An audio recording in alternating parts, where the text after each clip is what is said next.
Bonjour à tous et bienvenue dans cette nouvelle entrevue. Aujourd'hui, j'ai le plaisir de nouveau recevoir Nicole Devin. Bonjour Nicole.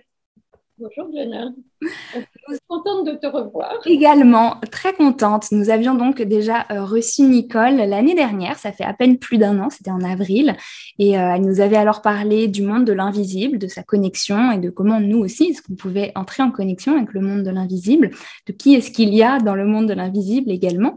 Et aujourd'hui, on va aborder un tout autre sujet qui est très cher à mon cœur et qui est d'ailleurs tout à fait à propos, puisqu'on va parler de l'énergie de la mère divine, des ses enseignements. Et je reviens tout juste d'une semaine de retraite sur le féminin. Et donc, j'ai beaucoup connecté avec la mère divine, invoqué, et j'étais vraiment baignée dans ces énergies du féminin, et je le suis encore. Donc, je trouve le timing de l'enregistrement de cette conférence absolument parfait.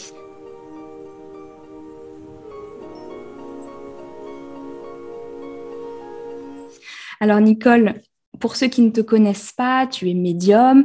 Entre autres, tu es aussi auteur.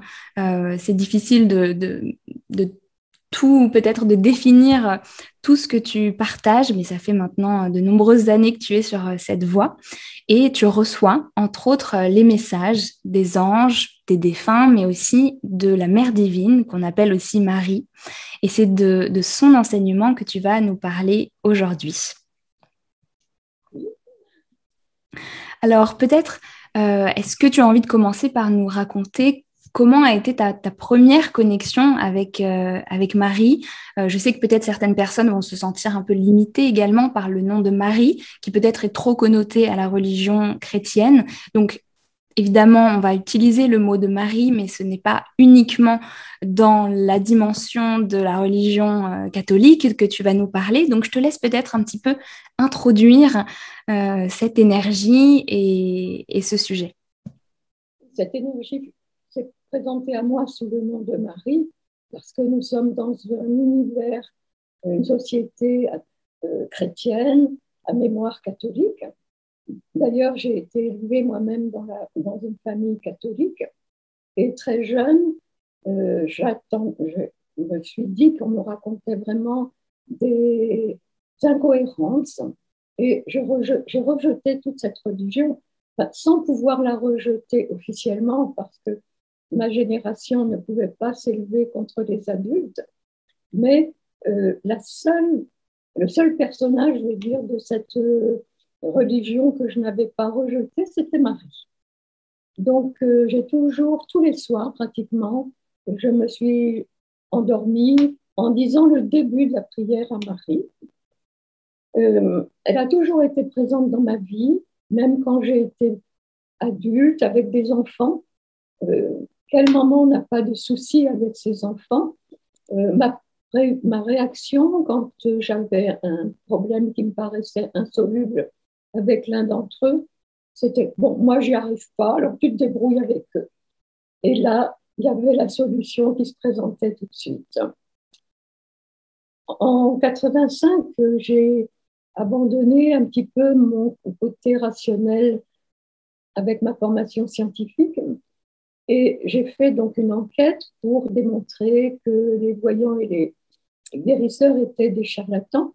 Et j'ai évidemment euh, j'ai rencontré des gens extraordinaires, c'est pour ça que je n'ai pas tout rejeté là.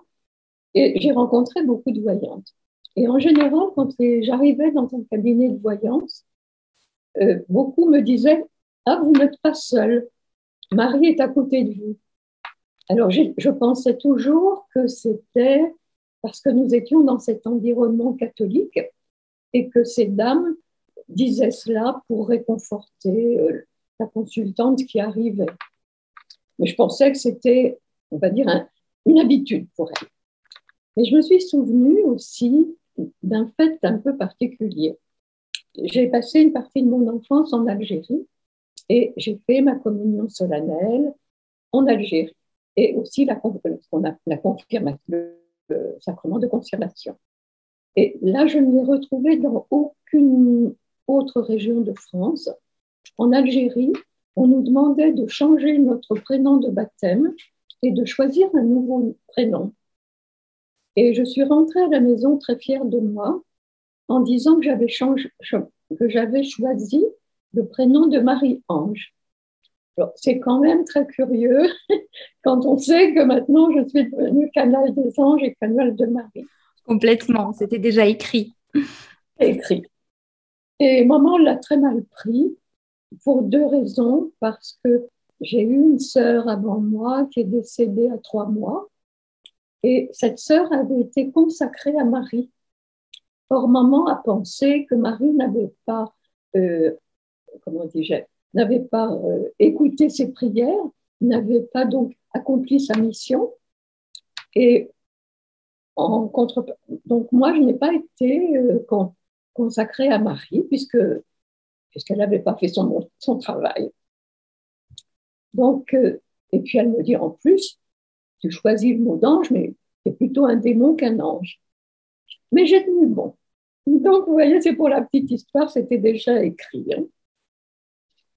Donc, comme tu l'as dit tout à l'heure, donc je reçois des messages de Marie, mais Marie, c'est un personnage beaucoup plus important, puisque c'est notre représentation de la Mère divine, et que cette représentation, on l'a eu dans toutes les, on l'a eu et on l'a dans toutes les civilisations, sous des noms différents. Pour nous, je pense que la plus connue, c'est celle d'Égypte, sous le nom d'Isis, mais dans toutes les civilisations, il y a un nom différent. Il y a Shakti en Inde, mais en Inde, il y a énormément de noms. Ici, par exemple, à Ibiza, sur l'île dans laquelle je vis, que tu connais, il y a la déesse d'Ibiza qui s'appelle Tanit et qui est la représentation locale de la mère divine avec ses statues, avec, voilà, tout est appelé Tanit ici. Il y a une grotte dans laquelle on fait encore des cérémonies d'offrande à cette déesse qui est en fait une des facettes de cette même énergie. Ah oui, c'est super. Chez les Mayas, c'est Ischel. Bon, je ne vais pas les énumérer tous, mais partout, il y a un nom différent. Et ce qu'on peut dire, c'est que j'ai remarqué qu'en Marie, je continuerai à l'appeler Marie, c'est plus facile pour moi, mais je voudrais aussi dire, avant de continuer, que je ne voudrais pas choquer les catholiques qui m'écoutent. Marie, au travers de moi, vient redonner le message d'origine, le message délivré par Jésus, mais elle n'est pas du tout contre la religion catholique, elle est contre les ajouts ou les transformations que les hommes à la tête de l'Église ont fait au travers des siècles. Mais si je ne rejette pas la religion, Marie ne la rejette pas, si une personne se sent très bien dans sa religion, tout est parfait.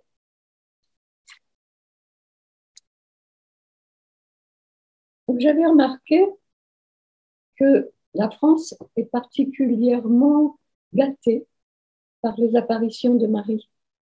Il y en a énormément. Dans le monde, il y en a énormément, mais en France, il y en a énormément. Est-ce que tu veux que j'en parle un petit peu? Oui, avec plaisir, je pense que ça va beaucoup intéresser.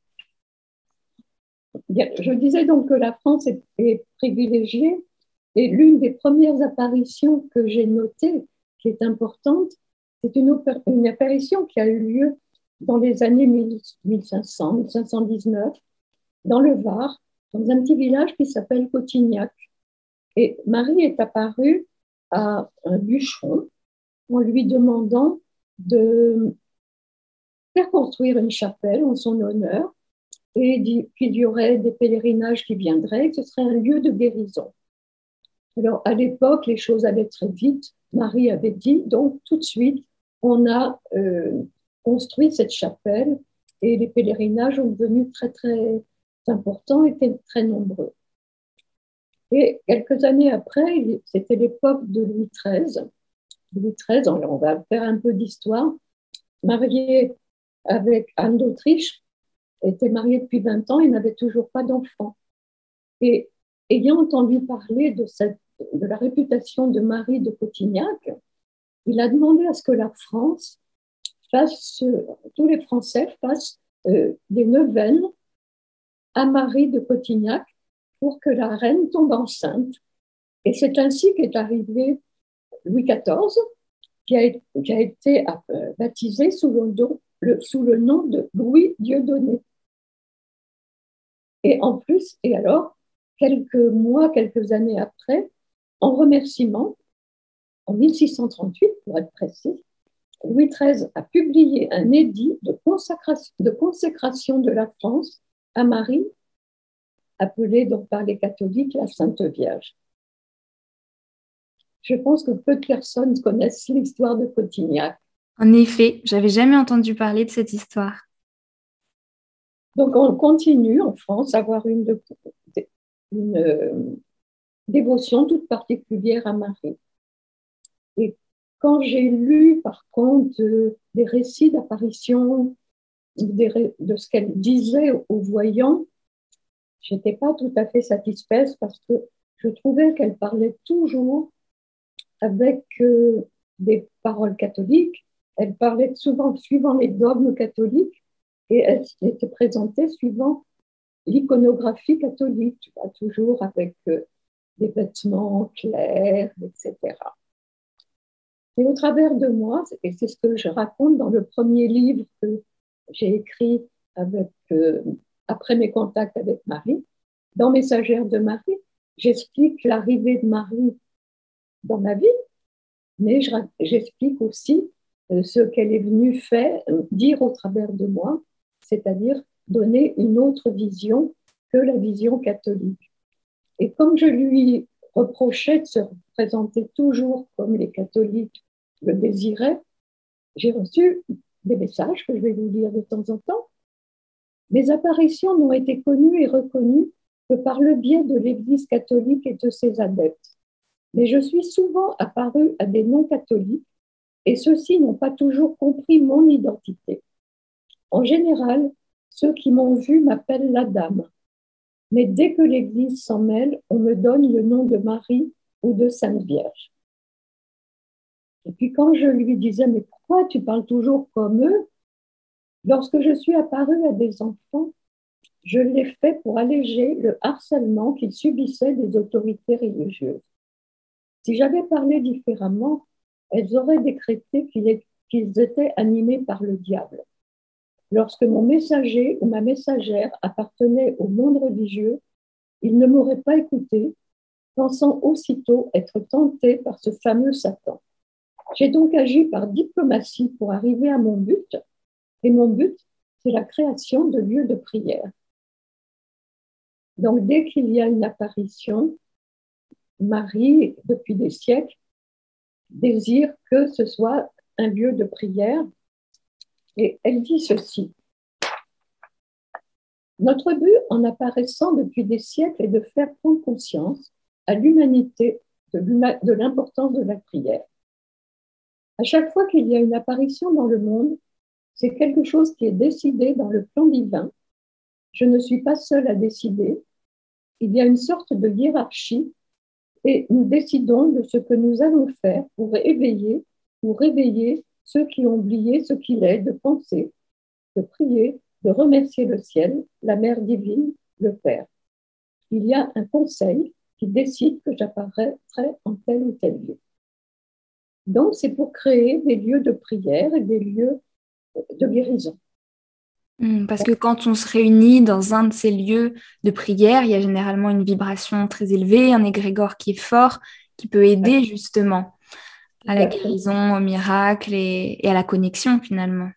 En fait, le miracle, entre guillemets, il apparaît parce qu'on est dans un lieu vibratoirement fort et qu'on s'est connecté à cette énergie en lui faisant confiance. Oui, une forme de lâcher prise intérieure, d'abandon, de s'en remettre à cette grâce divine finalement. Alors, ayant l'explication de pourquoi elle n'avait pas changé de discours, elle est ensuite venue me dire, mais maintenant, les esprits ont changé, donc moi aussi, je peux parler différemment.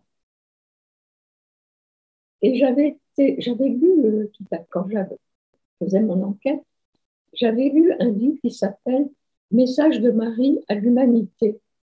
C'est un livre qu'une Américaine, Mary Kerwood, a reçu en télépathie, en canalisation. Et Mary Kerwood était protestante. Donc, quand elle a commencé à recevoir les messages de Marie, elle lui a dit, mais Marie, vous vous trompez, moi je ne suis pas catholique, c'est la porte à côté, c'est ma voisine qui est protestante, donc il faut que vous alliez là-bas. C'est ma voisine qui est catholique, oui. Et elle dit, et elle ajoute, mais souviens-toi, je n'étais pas catholique non plus, j'étais juive du temps de mon fils. Et J'adore. puis comment? Tu voulais J'adore. dire? Et j'aimerais parler aussi d'apparitions qui ne sont pratiquement pas connues en France. Et je ne sais pas dans les autres pays. Ce sont les apparitions qui ont eu lieu depuis 1960 en Égypte. Et on a entendu parler? Non, j'en ai pas entendu parler non plus. Alors, donc en 1968, pour être précis, nous sommes dans un quartier de la région du Caire, un quartier qui s'appelle Zaytoun. Je ne sais pas si j'ai l'accent, hein. Et en face d'une église copte, parce qu'en Égypte, il y a des églises catholiques, il y a des églises orthodoxes, mais il y a aussi des églises, surtout des églises catholiques ou des églises coptes, des églises orthodoxes coptes. C'est compliqué.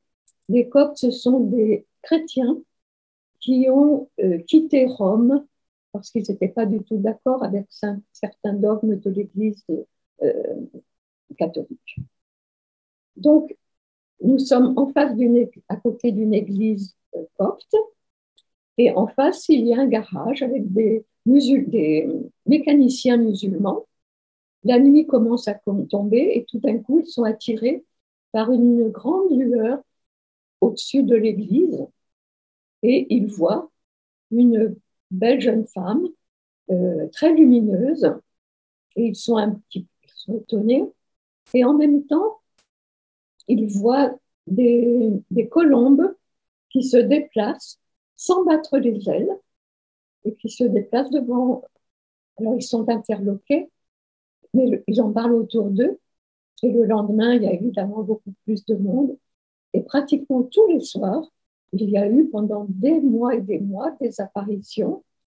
Et il y avait souvent dans les apparitions, c'est une personne dans les apparitions dont on nous a parlé. Mais là, c'est des foules entières qui ont vu cette apparition, cette dame, cette femme au-dessus de l'église. Et parmi elles, il n'y avait pas que des chrétiens, il y avait des musulmans, il y avait des juifs, et puis des gens qui ne croyaient pas du tout. Et il y a eu des guérisons. Puis petit à petit, au début, c'était tous les soirs. Puis petit à petit, s'est espacé, mais elle est réapparue au-dessus d'une autre église copte. Et d'année en année, ça a continué, où elle apparaissait sur des églises coptes. Alors, je ne sais pas où ça en est exactement maintenant. La dernière connexion que j'ai vue, c'était en 2000 et quelques. Et je ne sais pas ce qu'il en est maintenant. Mais ce qui est important, c'est qu'il y ait vraiment toutes sortes de personnes qui l'aient vu. Donc, elle ne peut pas être rejetée. Et Rome, le Vatican n'en parle absolument pas. Et à ton avis, j'ai une petite question. À ton avis, pourquoi est-ce qu'elle apparaît souvent sous une forme humaine? Tu vois, parce qu'on dit souvent que voilà, le divin que l'homme a été créé à l'image de Dieu, certes, mais que le divin finalement n'est pas un homme, que ce soit une femme ou un homme. Donc, à ton avis, pourquoi est-ce qu'elle prend cette apparence particulière? Et bon, là, je parle des apparitions de Marie, mais il y a aussi des apparitions masculines. Oui, bien sûr. Mais pourquoi une apparence humaine? C'est plutôt ça ma question. Je pense que c'est pour faire un choc. Hmm. Si on voit un rayon de lumière, ça ne va pas nous parler. Hmm. Est-ce que tu penses que c'est aussi parce qu'on a, nous, cette représentation-là, que du coup, pour pouvoir être identifié, elle Oui, vient aussi résonner avec nos archétypes oui, oui, c'est sûr, hmm, c'est sûr. Ah, ok. tu bouges plus, tu m'entends plus? Si, je t'entends, je suis là. Tu m'entends? Si, Ah bon, parce que ça ne bougeait plus du tout, donc ça bug peut-être un petit peu. Non, c'est bon, tout fonctionne. donc, moi, je lui ai posé la question, et quand j'ai lu le livre sur les apparitions en Égypte, elle m'a dit, tu vois, là, je suis muette. Comme ça, ils ne peuvent pas interpréter mon message. Parce que, par exemple, dans les apparitions, bon, je n'ai pas lu tous les récits d'apparitions parce qu'il y en a trop, et puis ça ne m'intéresse pas vraiment. Mais je me suis intéressée particulièrement aux apparitions de Medjugorje. Medjugorje, c'est un lieu qui existe, euh, qui est en Bosnie-Herzégovine, anciennement Yougoslavie. Et depuis, je suis fâchée avec les dates alors, mais depuis 1950, je crois, je ne sais plus exactement, Marie, donc la Mère divine, apparaît à Medjugorje. Mais comme c'est dans un lieu catholique, elle apparaît. Les enfants qui l'ont vue ont d'abord dit, on voit une dame. Mais quand l'Église, comme elle disait dans son message tout à l'heure, quand l'Église s'en est mêlée, ils ont décrété que c'était Marie. Mais moi, j'ai été très choquée parce que j'ai lu un livre écrit par une religieuse qui vit là-bas et elle disait que Marie euh, demandait la conversion de tous les gens qui viennent là-bas. Or, c'est pas ça du tout. On y viendra tout à l'heure éventuellement, donc je peux le faire maintenant. Marie est venue pour demander qu'on prie, qu'on médite, et quand elle parle de conversion, voilà ce qu'elle en dit. Quand je, pour moi, il y a trois préceptes indispensables. Prière, méditation et conversion. La prière, c'est le dialogue avec nous que nous transmettons au Père. La méditation, c'est le silence que vous introduisez en vous pour pouvoir nous entendre. Et la conversion, c'est le retour vers votre Créateur, c'est comprendre qu'il est à vos côtés en permanence, tel un père qui aime ses enfants. On pourrait dire même tel un père, une mère qui aime ses enfants. Donc la conversion, c'est pas revenir à une religion particulière.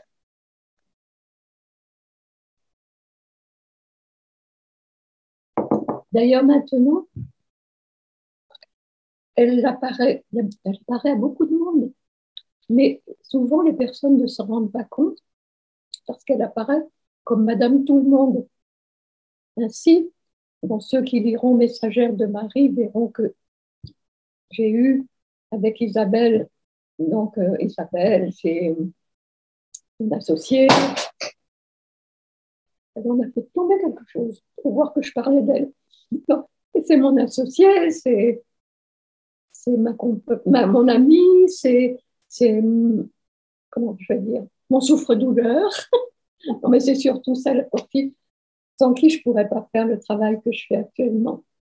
Donc, nous étions prévenus que nous allions avoir des apparitions de Marie en allant à Medjugorje. Et comme tout, on s'attendait à vraiment avoir la représentation de Marie catholique, chrétienne. Et on s'était imaginé, enfin moi personnellement, je m'étais imaginé un scénario. Je m'étais dit, je viens d'être malade, je suis un peu faible, je ne peux pas monter en haut de la colline où elle est apparue aux enfants. En bas de la colline, il y a une croix bleue. Elle sait que j'aime le bleu, donc forcément, elle va nous apparaître au pied de la croix. Quand on a des voyances, on fait, ou des prédictions, on fait toujours des scénarios, mais ça ne se passe pas toujours en général, ça ne se passe pas comme on a imaginé. Et donc, nous arrivons au bas de la colline. Il y a des marches qui, qui descendent de la croix bleue sur le parvis où nous sommes. Et à ce moment-là, on voit des dames qui descendent. Et la dernière, elle est très essoufflée. Elle a l'air vraiment de peiner. Et Je me dis, mais c'est pas possible, elle va tomber, elle va pas arriver en bas. Et comme nous avions une petite bouteille d'eau, je dis à Isabelle, donne-lui notre bouteille d'eau. Et elle arrive à notre niveau, Isabelle lui tend la bouteille d'eau, elle la refuse, mais elle prend Isabelle contre elle et elle l'embrasse. Et puis, elle passe vers moi, sans un mot, elle m'embrasse et elle s'en va. Et toutes les deux, on se regarde, et on s'essuie la figure parce qu'il fait très chaud. C'est justement un mois de mai. Nous ne pensons pas du tout que c'est une apparition. Pour nous, c'est une dame qui descend un petit escalier. Donc, nous allons à la Croix-Bleue, nous méditons, nous prions, et puis rien. Et puis après, nous montons à la colline, et toujours rien. Et je m'énerve, je me dis, mais qu'est-ce que c'est que cette histoire? Est-ce que je n'ai pas tout inventé?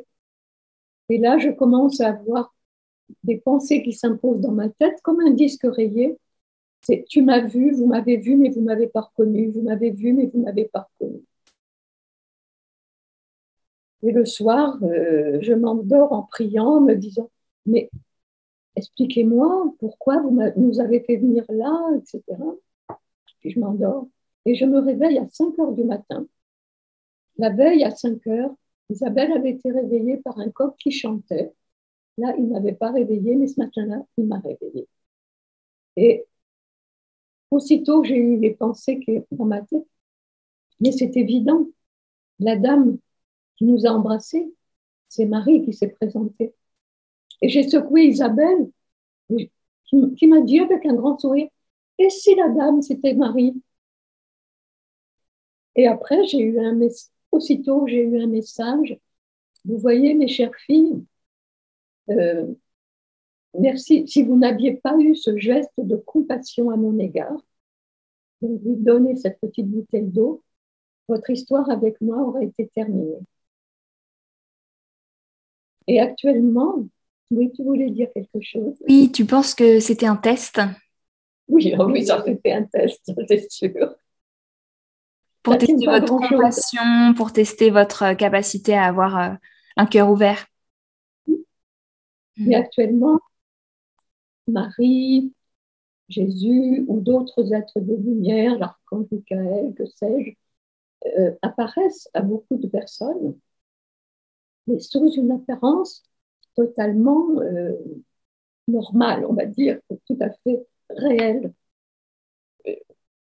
Mais ce sont des personnes qu'on n'a jamais vues, qui tout d'un coup se trouvent à côté de nous, et puis on n'arrive jamais à les oublier. C'est une rencontre qu'on ne peut pas oublier. Je me souviens d'une dame qui avait rencontré dans un chemin. Elle était seule dans un chemin et tout d'un coup, elle voit une personne, une femme qui arrive en face. Elle est étonnée parce qu'elle ne l'avait pas encore remarqué. Et cette femme vient vers elle avec la main ouverte et dans sa main, il y a un anneau doré, on va dire un anneau en or. Et la femme s'avance vers elle et veut lui offrir. Et cette dame qui m'a raconté l'histoire, ne connaissant pas, elle a pris peur et elle s'est sauvée. Mais quand elle m'a raconté sa rencontre, elle me dit, je n'arrive pas à l'oublier. Et quand j'ai lu vos livres, je me suis posé la question, est-ce que ça ne serait pas Marie? Et en message, j'ai eu la confirmation que c'était bien Marie. Incroyable. J'ai rencontré par exemple un mendiant, lui donner quelque chose, et puis tout d'un coup, vous vous retournez, mais il n'est plus là. Il faut être vigilant. Bon, on ne va pas croire qu'on a des apparitions à tous les coins de rue, mais normalement, quand on croise quelqu'un, on l'oublie très vite. C'est souvent à des moments clés aussi de notre existence ou même de l'existence du collectif, de l'humanité. C'est jamais par hasard, comme tu le disais tout à l'heure. Donc, il y a aussi cette dimension à prendre en compte. Oui, nous sommes à une période particulière quand même. Complètement. Donc, c'est pour ça que je dis, ne croyez pas que je viens vous visiter seulement au moment de votre mort, au moment de votre passage dans notre dimension. Nous pouvons être là au moment où vous y attendez le moins. pas forcément au moment où vous êtes dans la peine. Je suis là pour vous donner de petits coucous, pour vous montrer que vous n'êtes jamais seul, que vous n'êtes jamais abandonné, pour vous montrer combien notre amour à tous est grand pour vous. Que c'est beau. Donc Marie, elle se manifeste de plus en plus. Et ce qu'elle dit, j'apparaîtrai de plus en plus souvent maintenant. Certains m'ont déjà vu, d'autres me verront. Certains me verront en groupe, d'autres me verront seul. Certains n'oseront pas le dire, certains auront peur, ils croiront avoir imaginé, mais au fond de leur cœur, ils seront sûrs que c'est moi qui les ai visités. Magnifique. Tu Mais racontes Marie, d'ailleurs dans ton livre certaines des apparitions, oui, pour ceux qui veulent en savoir plus. elle se manifeste aussi d'autres façons. Elle peut se manifester sur des statues qui se mettent à pleurer ou qui se mettent à saigner. Et moi, j'ai une petite histoire que je trouve sympathique. C'est que il y a quelques années, j'avais une cousine qui était venue me rendre visite et pas très loin de chez nous, nous avons un lieu d'apparition qui s'appelle Pellevoisin. Et ma cousine, bien que ce soit en hiver, elle me dit, oh, j'aimerais bien aller à Pellevoisin, tu m'en as déjà parlé. Et tu sais, il fait très froid. Elle me dit, ça fait rien, ça fait rien. Donc il y avait du vent. Enfin, ce n'était pas les conditions idéales, mais nous y sommes allés. Et en arrivant, le vent a cessé. On a eu l'impression que la température s'élevait un petit peu, mais bon, c'était pas grave, ça. Et tout d'un coup, ma cousine me dit, mais tu sens le parfum de rose? Je lui dis, mais non, moi je sens pas le parfum de rose, tu vois, il n'y a pas de rosier autour. C'est Marie qui te fait un petit coucou. Marie se manifeste souvent, enfin, la Mère divine se manifeste souvent par des parfums de rose ou par de la chaleur. Dans les... Souvent, quand Marie vient me donner un message, je suis envahie de chaleur. Bon, elle peut arriver sans qu'il y ait cette chaleur, mais beaucoup de personnes maintenant non seulement voient, mais aussi reçoivent des messages ou sentent la présence de Marie. Et combien de personnes m'ont dit, ah, mais on se posait des questions, pourquoi est-ce qu'on avait chaud comme ça la nuit? Alors évidemment, les femmes se disent, est-ce que ça ne serait pas la ménopause? Non, c'est Marie ou un être de lumière qui arrive avec toute son énergie. Donc, dans ce premier livre que j'ai écrit pour Messagère de Marie, là, j'explique, je retransmets les explications de Marie, où elle dit qu'elle veut présenter les enseignements de Marie, de Jésus, à sa juste valeur et les remettre dans leur vérité, non pas les prendre comme ils ont été modifiés par l'Église catholique. Donc, s'il y a des personnes qui sont intéressées par ça, ils peuvent évidemment se référer à ce livre.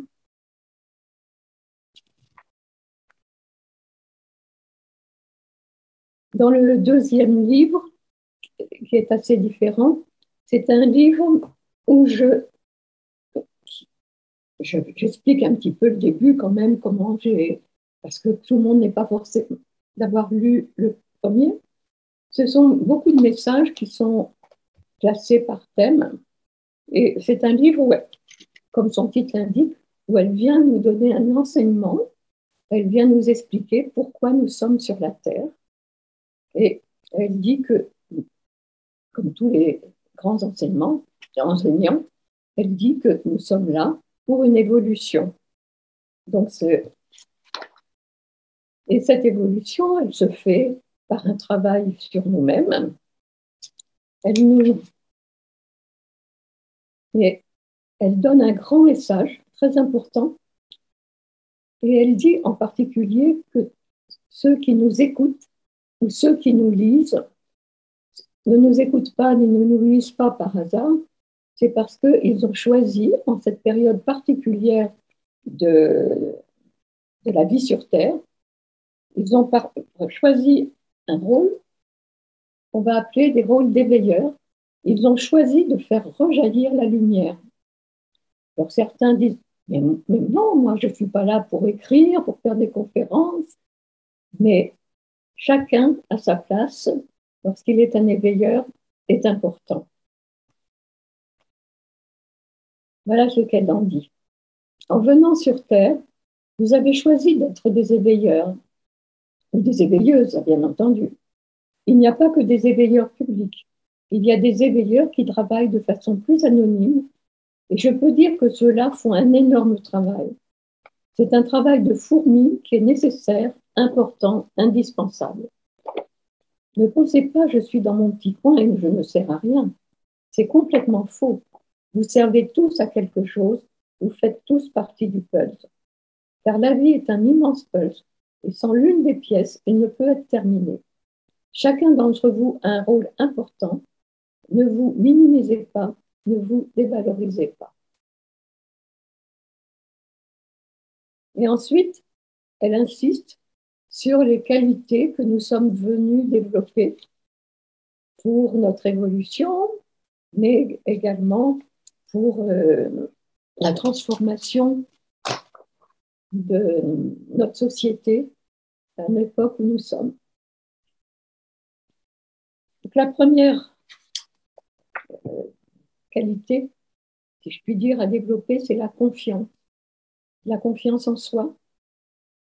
Les enseignements précédents nous ont enlevé cette confiance en nous et en la vie divine, mais cette confiance, elle découle aussi de se savoir digne de recevoir. Dans mon enfance, j'ai répété machinalement, parce qu'il fallait le faire comme tout le monde, Seigneur, je ne suis pas digne de te recevoir. C'est lourd de conséquences. Donc, quelque chose d'important, c'est retrouver la confiance en soi. Il faut aussi apprendre la patience.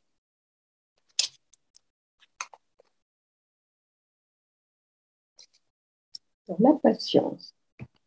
Ne vous impatientez pas. La partition ne peut se jouer plus vite qu'elle n'est écrite. Nous ne sommes pas sourds à vos appels, mais nous connaissons la bonne vitesse, la bonne mesure.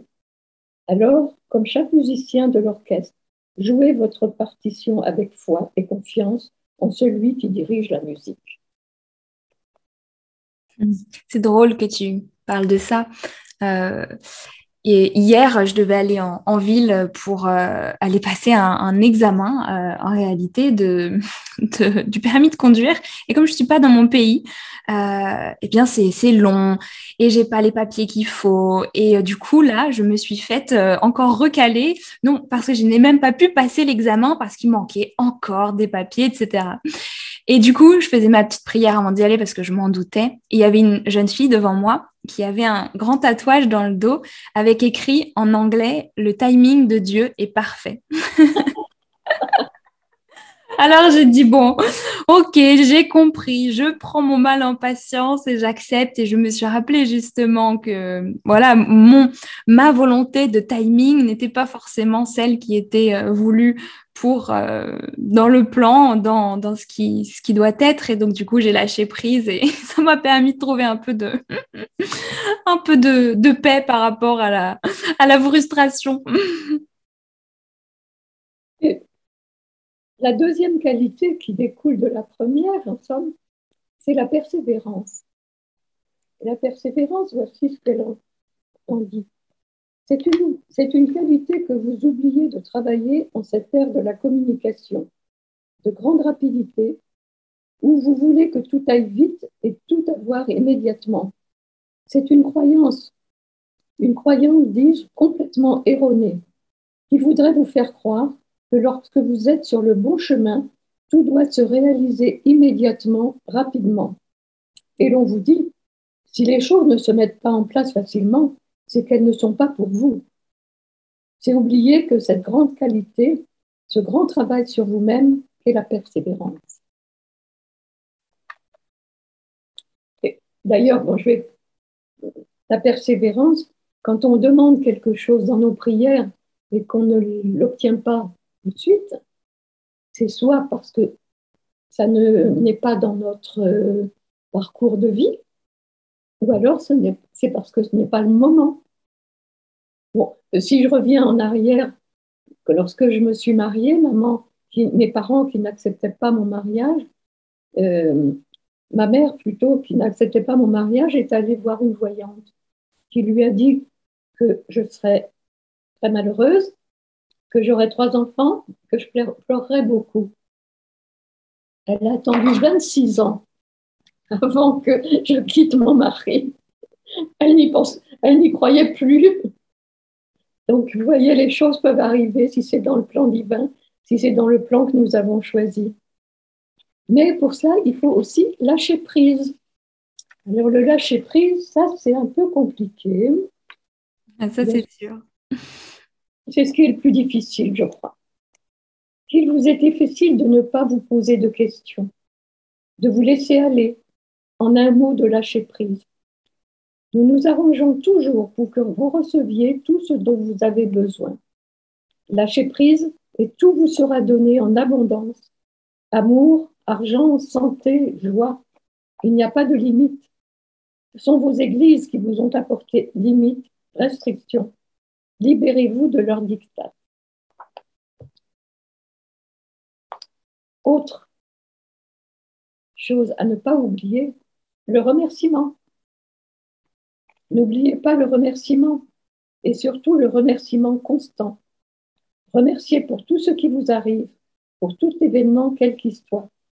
Certes, vous n'oubliez pas de remercier quand on vous donne quelque chose qui vous fait plaisir, pour tout événement heureux, mais avez-vous pensé à remercier pour un événement qui vous paraît moins heureux, voire triste ou désagréable?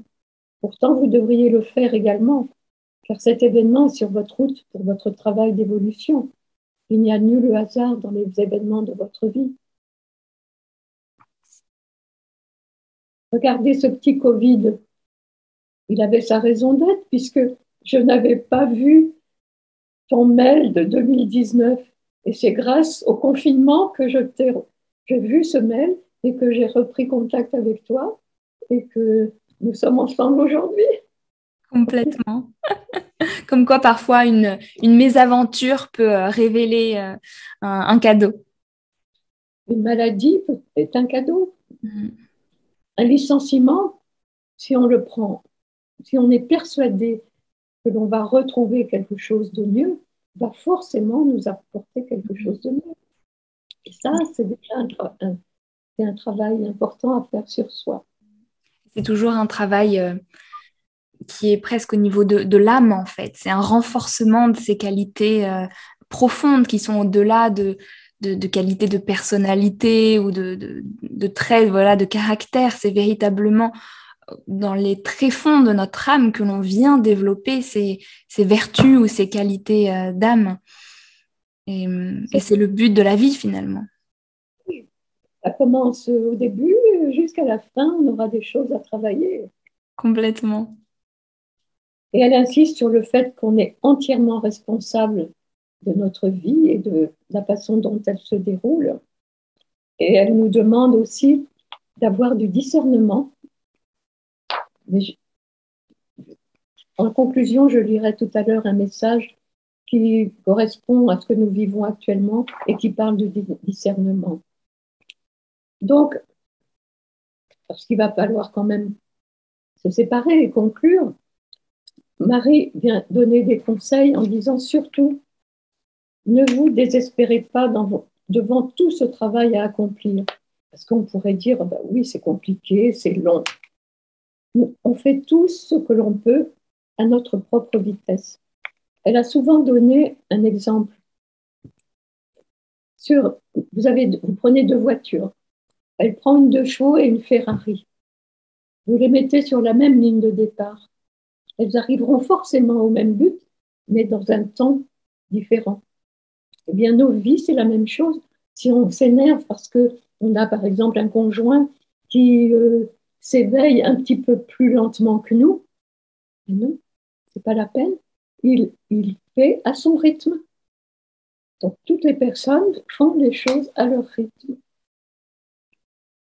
Elle nous dit aussi que nous vivons à une époque merveilleuse malgré les apparences.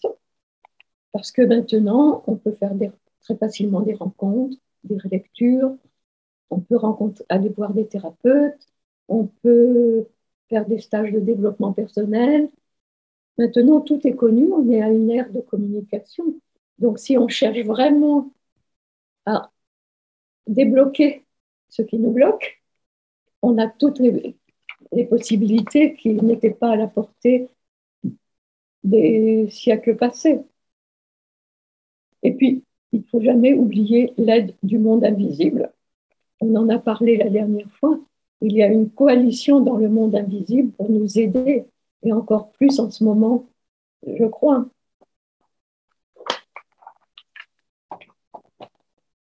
Donc je vais terminer par si tu le veux bien, mais si tu veux me poser d'autres questions, je suis disponible. C'est un message que nous avons reçu le 23 juillet 21, donc c'est relativement récent. En cette période si particulière, je désire vous rappeler que malgré les circonstances, vous ne devriez pas vous abandonner au désespoir, car vous avez tous les atouts en main pour faire changer la situation.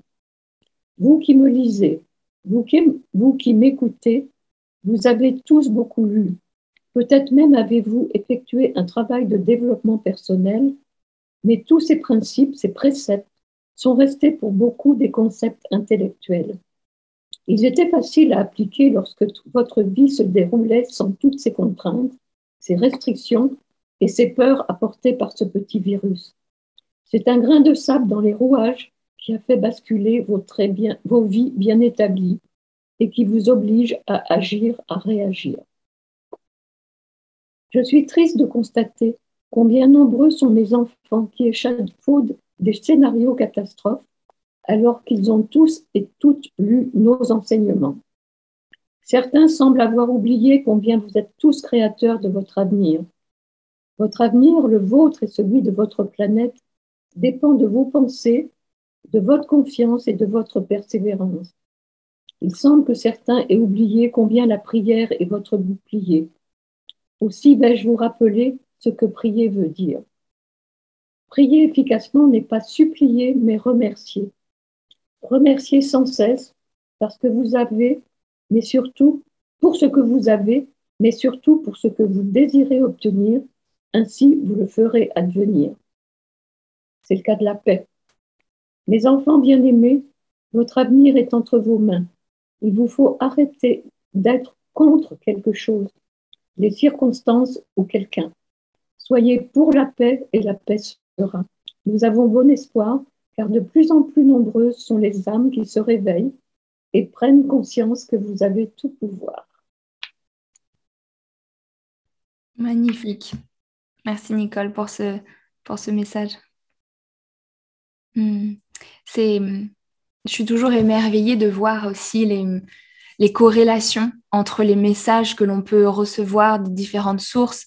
En t'écoutant, ça m'a fait penser aussi à d'autres messages que j'ai aussi reçus sur le fait qu'on était des ambassadeurs. Moi, c'est souvent ce mot qui revient de ce nouveau monde et qu'on était venu justement pour faire changer les choses et que c'était la période également 2022. J'ai eu beaucoup ce message, la mise en pratique des enseignements, la mise en pratique.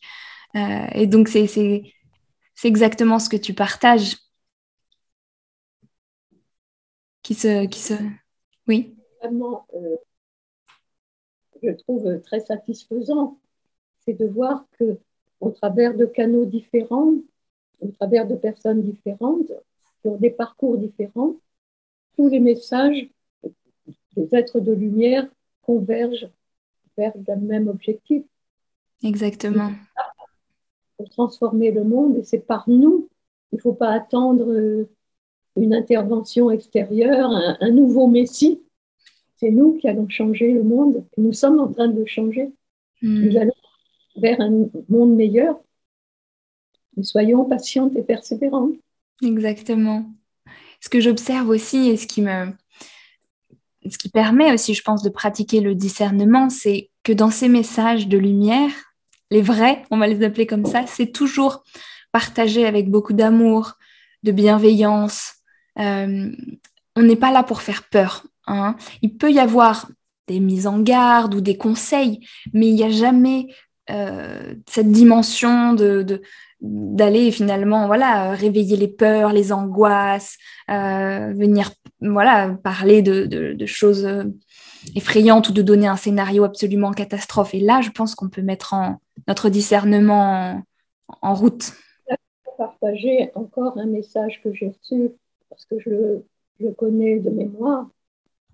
J'avais été contactée par une personne qui avait lu sur Internet un message venant apparemment d'après ce qu'il était dit, c'était un message de Marie. Et cette personne s'était trouvée très mal, angoissée. Et la réponse que j'ai eue, c'est méfiez-vous. Sur Terre, il y a des faussaires. Dans l'invisible aussi. Sur Terre, vous authentifiez l'origine de la lettre ou vous l'authentifiez grâce à la signature. Avec le monde invisible, ce n'est pas possible, mais vous pouvez l'authentifier par la teneur du message. Si un message ne vous apporte pas l'amour, la tolérance, l'indulgence, s'il vous fait peur, s'il vous amène de l'angoisse, ce n'est pas du monde. Même si on vous dit que c'est un message de Marie ou d'un être de lumière, si vous avez une angoisse, dites-vous que c'est pas Marie qui parle, c'est pas un être de lumière qui parle. Ouais, c'est important de le rappeler. Oui, je pense que c'est important. Je voudrais peut-être terminer par te poser une question. Marie, au travers de tes messages, a communiqué la prière, la méditation et la conversion, que tu nous as bien expliqué, comme outil, comme voie d'apprentissage, de transformation. Si pour les personnes qui nous écoutent et qui ont envie de se connecter davantage à Marie, à la Mère divine, à cette version féminine du divin, par où est-ce qu'on commence? Est-ce que tu aurais un conseil à leur partager? Bien, disons, je pense qu'il y a deux possibilités. Souvent, les personnes sont restées très connectées à Marie, même si elles ont rejeté les concepts, les dogmes de la religion, ou alors elles l'ont rejeté et elles vont vers Jésus. Donc, je pense qu'il faut se connecter à l'énergie qui nous appelle. Et puis, je pense aussi que, pour répondre vraiment à ta question, que je vais conseiller mes livres parce que j'ai eu quand même beaucoup de retours de personnes qui m'ont dit, par exemple, on m'a offert votre livre, je n'avais pas trop envie de le lire parce que Marie, je l'avais un peu mis de côté, mais maintenant, ça m'a voilà, je trouve pas le reconnecter avec elle, ça m'a pacifiée par rapport à elle et maintenant je retrouve ce côté énergie féminine, sacrée. Mais tout arrive au moment où c'est bon. Exactement. Je suis sûre que pour beaucoup de personnes qui vont nous écouter à travers cette vidéo, c'est aussi une opportunité d'aller s'ouvrir à cette énergie-là, à ces apprentissages par la voie qui est la plus juste. Mais effectivement, je pourrais aussi que conseiller donc tes deux ouvrages sur le sujet, donc Messagère de Marie et les enseignements de Marie, publiés aux éditions du 7. Donc vous pouvez les retrouver en ligne, en librairie. On mettra les liens en dessous de la vidéo et aussi inviter toutes les personnes à voir au-delà d'uniquement cette image voilà, de Marie, la chrétienne ou la catholique, et vraiment de voir derrière ce nom, cette appellation, une connexion avec le féminin divin qui se présente de plus en plus dans nos vies à travers les messages, les apparitions, comme tu l'as si bien partagé, parce qu'il y a aussi un immense besoin de ce réveil du féminin. C'est aussi un message que j'ai souvent, c'est par les femmes en majeure partie et par le retour de cette énergie féminine qui a été tant oppressée pendant des millénaires que se retrouvera également l'harmonie, l'équilibre sur cette terre. Et donc, il y a vraiment c'est très précieux comme travail. Et donc, oui. C'est vraiment aussi reconnaître l'énergie féminine mais que cette énergie féminine, elle n'est pas que dans la femme. Nous sommes tous à la fois énergie masculine et énergie féminine. Bien sûr. Il faudrait aussi, et je pense qu'il y en a de plus en plus, que les hommes acceptent leur partie féminine. On a dit aux garçons, surtout ne pleure pas, tu ne serais pas un homme. Bien sûr. Aujourd'hui, j'ai l'impression que ça change quand même beaucoup et que de plus en plus d'hommes s'ouvrent justement à leur partie féminine et accueillent cette sensibilité et changent aussi les façons de faire. En tout cas, moi, je vois autour de moi, c'est quand même, ça bouge énormément, donc on peut se réjouir de ça. Moi aussi, je suis optimiste parce que, en fait, il y a vraiment des retours de vieilles âmes qui accourent sur la terre actuellement. Et les vieilles âmes qui sont dans un habit masculin retrouvent assez facilement leur féminité. Complètement. C'est très beau et je suis très heureuse qu'on termine sur ça, sur l'équilibre avec le masculin en ayant beaucoup parlé de cette énergie féminine parce qu'évidemment, l'un ne va absolument pas sans l'autre. Et du coup, je voulais encore te remercier, Nicole, pour ta présence, pour tes partages. Tu es la seule personne avec qui j'ai organisé une seconde interview et, euh, et je me réjouis de l'avoir fait. Je suis ravie. C'est toujours un plaisir et aussi de pouvoir faire connaître ton travail, tes livres, que je recommande énormément, euh, voilà, au plus grand nombre. Donc, merci pour tout ce que Toi, tu fais. n'étais pas non plus sur ma route par hasard. Et je pense qu'on s'était déjà connus certainement. On a dit, et on y retourne.